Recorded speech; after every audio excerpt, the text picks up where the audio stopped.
کان فیما قال لہن، تو باتیں کرتے کرتے ایک بات یہ بھی فرمائی کہ ما من کن امراتن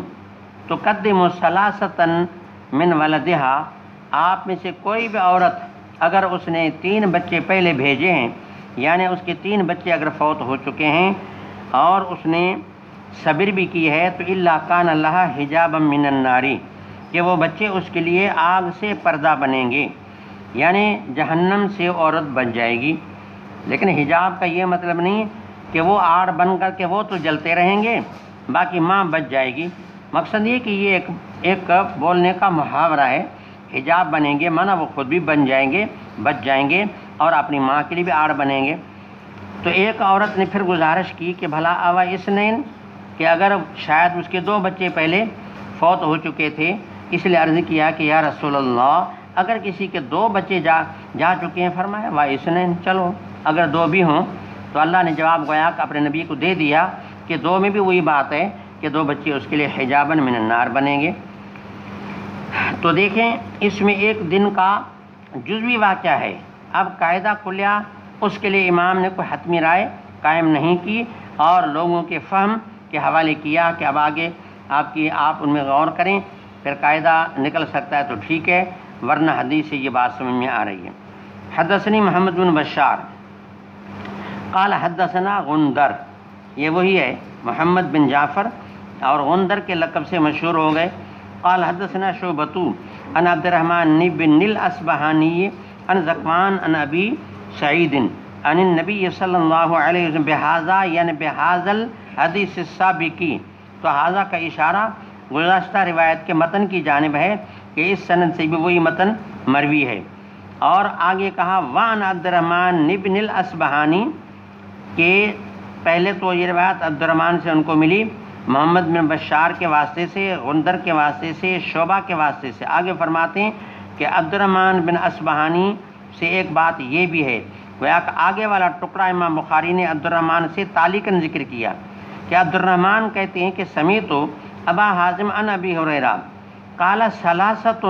یہاں تھوڑا ایک فرق ہے کہ 3 بچے پہلے کسی عورت کے ایسے فوت ہو گئے کہ لم یبلغ الحنث،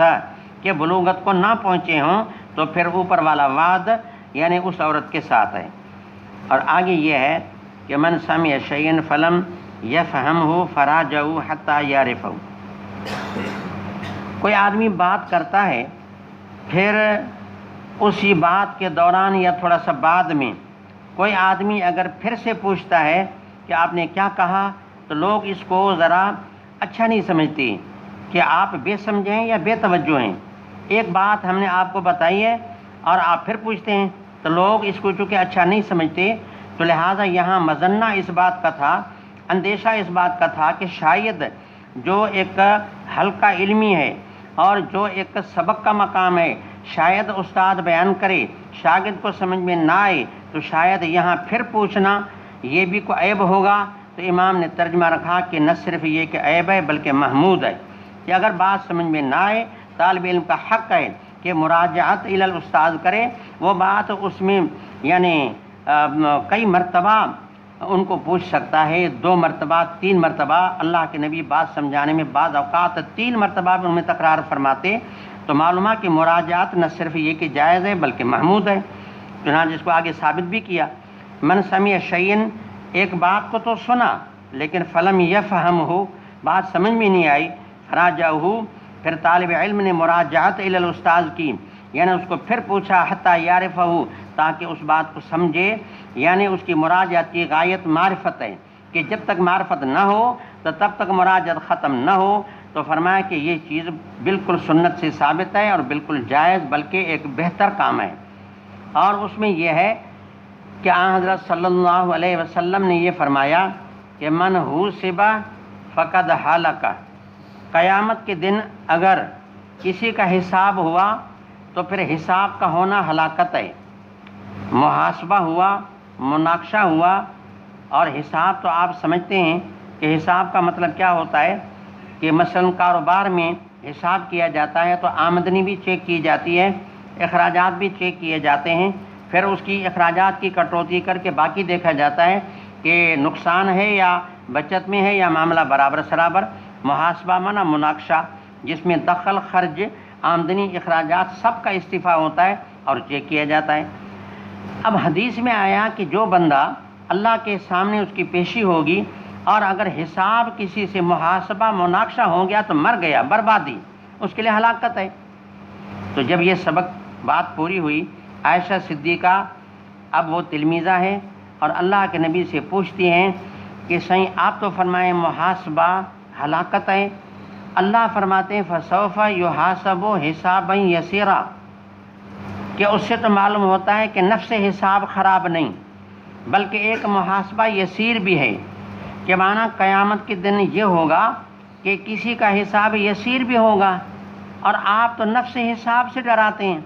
آپ فرماتے ہیں حساب ہے تو ہلاکت ہے، حالانکہ اللہ تو کہتے ہیں کہ حساب یسیرہ بھی ہوگا اور آسان حساب ہوگا، تو نفس حساب تو خراب نہیں۔ عائشہ صدیقہ کے سوال کا منشا حنفیوں کا اصول ہے، عائشہ صدیقہ کے سوال کا منشا حنفیوں کا اصول ہے، گویا کہ حنفیوں کے اصول کی عائشہ کے فکر سے تائید ہوتی ہے، اور وہ تائید اصول حنفیوں کا کیا ہے کہ عام جو ہوتا ہے وہ اپنے عموم پہ رہتا ہے، اس سے کوئی بھی چیز مخصوص نہیں ہوتی۔ دراصل یہ اصول کا مسئلہ ہے کہ شواف حضرات کہتے کہ ما من عام الا وخص منہ البعض، کہ ہر عام سے بعض کی استثناء ہوتی ہے، کوئی عام اپنے عموم پہ نہیں ہوتا، کوئی نہ کوئی چیز اس سے کیا ہوتی ہے مستثنیٰ اور مخصوص ہوتی ہے۔ ہم کہتے ہیں جس طرح خاص اپنی معنی میں قطعی ہے تو عام بھی اپنی معنی میں قطعی ہے، اور عام سے کوئی چیز مخصوص نہیں ہوتی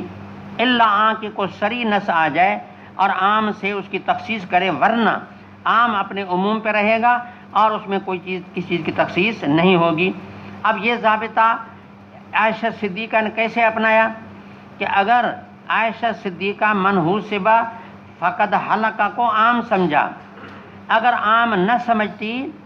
تو اگر شوافے والی بات اس کے ذہن میں ہوتی تو سوال ہی نہ کرتی،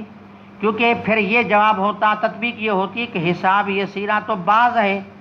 اور وہ قاعدہ کلیہ ہے، قاعدہ کلیہ سے حساب یسیر جو مخصوص ہے، تو ہر عام سے کوئی نہ کوئی چیز مخصوص ہوا کرتی ہے، ہر عام سے کوئی چیز مستثنیٰ ہوتی ہے، تو لہٰذا اس ضابطے سے حساب یسیرہ جو ہے یہ مخصوص ہے اور وہ عام مخصوص من البعض ہے، تو سوال کی نوبت نہ آتی۔ لیکن جب عائشہ نے سوال کیا، سمجھ میں آیا کہ عائشہ صدیقہ کی رائے وہی ہے جو امام اعظم کی ہے کہ ہر عام اپنے عموم پہ رہتا ہے، تب سوال کیا کہ وہاں من عام ہے کہ جس سے محاسبہ ہوا وہ ہلاک ہے، تو معلومہ کہ اسے اپنے عموم پہ سمجھا، تب سوال کیا کہ آیت کا اس سے ٹکرا ہے، وہ آیت اپنے حدیث اپنے عموم پہ ہے، قرآن سے معلوم ہوتا ہے کہ حساب یسیرہ بھی ہوتا ہے۔ فرمایا عائشہ اصل میں بات یہ کہ قرآن کریم میں جو لفظ حساب کا ہے نا وہ ایک مجازی معنی میں مستعمل ہے، حقیقی معنی وہ یہ جو آپ نے سمجھی کہ محاسبہ معنی مناقشہ، اور مناقشے کا مطلب یہ ہے کہ استعفاء الدخل و استعفاء الخرج،